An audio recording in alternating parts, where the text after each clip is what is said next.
सभी को praise Lord जय मसीह की। मेरे जीजो पास प्रार्थना और प्रोफेट आत्मशक्ति चैनल पर आप सभी का स्वागत है। ये ऑडियो प्रार्थना है क्योंकि मैं हमेशा कहता हूँ प्रार्थना प्रार्थना होती है। आज का जो वचन परमेश्वर ने मुझे दिया है हमारे लिए, यानी कि चाहे वो मैं हूँ चाहे वो आप हो, सबके लिए, इसे सुनने के बाद आपकी सारी चिंता दूर होगी, वरन एक आत्मविश्वास भी बढ़ेगा। आइए पहले प्रार्थना करेंगे। धन्यवाद करते पिता, आज का वचन सबके जीवन में, आज की प्रार्थना वचन सबके जीवन में कार्य करे, यीशु मसीह के नाम से मांगता आमीन। मेरे जेदो, परमेश्वर का वचन बहुत जरूरी है पढ़ना। पहली बात मैं कुछ बात क्लियर करना चाहता हूँ। परमेश्वर के वचन पढ़ना और उसे विश्वास करना जरूरी है। वचन कहता है कि हम परमेश्वर के वचन को लिखें अपने हृदय रूपी पटिया पर, जिससे कि हम कभी भी संकट में हो, परेशानी में हो, दिक्कत में हो तो प्रभु का वचन हमेशा याद है। लेकिन आज का जो वचन है ये हम सबको हर चीज दे देगा। कंडीशन क्या है?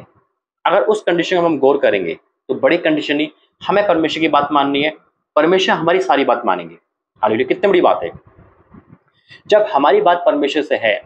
बेशक आज हमारे घर में कलेश, बीमारी, दुख तकलीफ, किराया मकान या शादी टूटना, शादी नहीं होना, बीमारी जाना, परमेश्वर प्रार्थना सुना, सब कुछ हम जानते हैं, सब कुछ है हमारे पास। लेकिन इससे बड़ा क्या है? परमेश्वर भी है हमारे पास। एक उम्मीद है हमारे पास कि ठीक तो होंगे, प्रार्थना सुनेगा परमेश्वर, कुछ तो होगा, और जब वो सुनेगा तो यकीनन सारी चीज दूर हो जाएगी। आज आप नौकरी ढूंढ रहे हो, रिश्ते ढूंढ रहे हो, मकान ढूंढ रहे हो, या फिर शांति ढूंढ रहे हो, बहुत कुछ ढूंढ रहे हो। चिंता है कि बच्चों का फ्यूचर कैसा होगा, चिंता है कि घर वाले का कैसा होगा, चिंता है कि घर कैसे बसेगा, कहाँ जाएंगे, वीजा नहीं आ रहा, यानी कि ए से लेकर जेड तक बहुत सारी चिंता है। सुबह उठते हो चिंता, बच्चों को देखते हो तो चिंता। लेकिन मैं जानता हूँ परमेश्वर में चिंता कम हो जाती है, और आपके जीवन में कम होगी। ये नहीं कि चिंता भी है, चिंता कम हुई होगी। आज जितने भी सुनने वाले ये सबके जीवन में चिंता हटी है। यीशु मसीह आने के बाद सबसे बड़ी बात है कि परमेश्वर शांति देता है। यीशु मसीह में आने के बाद ये यकीनन परमेश्वर चिंता हटाता है। अगर पहले हमारी 5 चिंता थी तो आज 3 ही बची होगी। ये बात रियलिटी है और ये बात आप भी जानते हो। और जो चिंता आज है उसको एक उम्मीद भी है कि यीशु मसीह सुनेंगे। एक उम्मीद, एक शांति, दूसरों को चमत्कार देखकर एक मन में आवाज आता है कि नेक्स्ट नंबर मेरा ही होगा, और ऐसा है। बेशक काम नहीं हो रही, लेकिन एक उम्मीद है। और ये बात आप कमेंट बॉक्स में बताओगे क्या वाक्य में यीशु मसीह में आने के बाद आपकी चिंता हटी या वैसी की वैसी है? जरूर बताना। लेकिन आज जो वचन मैं आपको पढ़ के सुना रहा हूँ, अगर इसे हम फॉलो कर लेंगे, यकीन मानना हमारी लाइफ बदल जाएगी। प्रार्थना करेंगे वचन के लिए। धन्यवाद करते हैं पिता, आज का वचन सबके जीवन में कार्य करे, यीशु मसीह के नाम से मांगते हैं आमीन। वचन है मत्ती 6 और उसका 33। मत्ती 6 उसका 33 लिखा है, इसलिए पहले क्या करना? हमें परमेश्वर के राज्य की खोज करनी। वचन, प्रार्थना, संदेश, वचन पढ़ना, चर्च जाना, जो आत्मिक खुराक है हमें वो लेना है। लिखा है, इसलिए पहले तुम परमेश्वर के राज्य और उसके धर्म की खोज करो तो ये सब वस्तु मिल जाएगी। कौन सी वस्तु की बात कर रहे हैं? मत्ती 6 का जब हम 24 से ऊपर से पढ़ते हैं तो यीशु मसीह ने कहा है, चिंता मत करना, ना खाने की, ना पीने की, ना पहनने की, यानी कि रोटी कपड़ा मकान की चिंता नहीं करनी है। क्यों नहीं करनी? अगर हम सच्चे दिल से पवित्रता में परमेश्वर के साथ है, आज्ञा तारीख में जी रहे, पवित्रता में जी रहे, तो मैं लिख के दे सकता हूँ मेरे अजीजों कि परमेश्वर हमारे लिए झरोके खोल देगा आकाश के।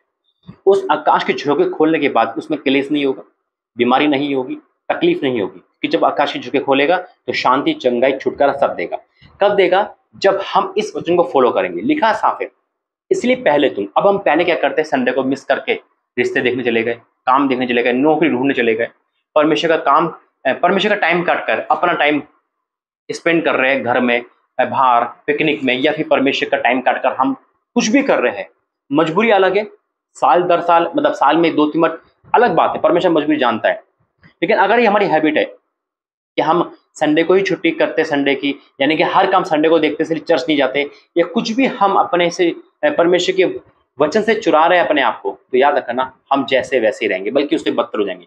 लेकिन अगर हम ईमानदार है तो खुदा मेरा वफादार है। वचन कहता है 6 का 33 में मत्ती में, इसलिए पहले तुम परमेश्वर के राज्य की खोज करो। इसलिए पहले परमेश्वर के राज्य, उसके धर्म की खोज करो। राज्य कहाँ है? वचन में, सामर्थ में। हालेलुया।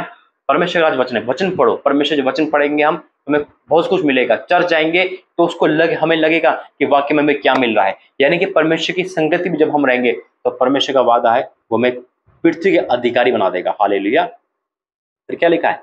इसलिए पहले तुम परमेश्वर के राज्य, उसके धर्म की खोज करो तो ये सब वस्तु मिल जाएगी। देखो सब लिखा है, कुछ नहीं लिखा, सब वस्तु है। कौन सी वस्तु है?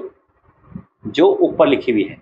तो मेरे जी तो परमेश्वर का वचन कहता है, इसलिए आज फिर क्या लिखा है, अतः कल की चिंता ना करो, क्योंकि कल का दिन अपनी चिंता आप कर लेगा। आज के लिए आज का दिन दुख बहुत है। हालेलुया। तो मैं आपसे यही निवेदन करूंगा, इस वचन को सीरियस लें, वचन को अपनाएं और यीशु मसीह में विश्वास करें।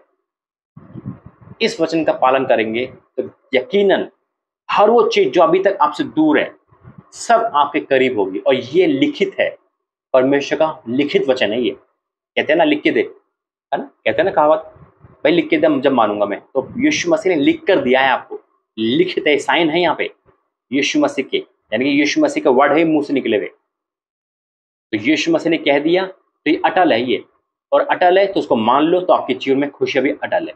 आइए प्रार्थना करें। धन्यवाद करते हैं पिता, आज के वचन, प्रार्थना, संदेश, समझाना, बोलना सब ग्रहण योग्य हो। मैं आपका धन्यवाद करता हूँ। हमारे उपास का एक एक उपास का तू प्रतिफल देना, जो भी उपास में पिता भूल चुके क्षमा करना पिता। आगे के सारे उपास भी तेरा मैं सौंपता हूँ, हर नाइट प्रेयर, हर उपास, हर चीज तेरा मैं सौंपता हूँ। और आज इस वचन के द्वारा लोगों से आपने बात करी है, उनके जीवन में संकट, परेशानी, दुख, तकलीफ तूने दूर करा है पिता। जब हम अंधकार में थे, पाप में थे, जब हम टेंशन, चिंता में थे, लेकिन तेरे आने के बाद शांति है, मन में उम्मीद है पिता, खुशी है, चंगाई है।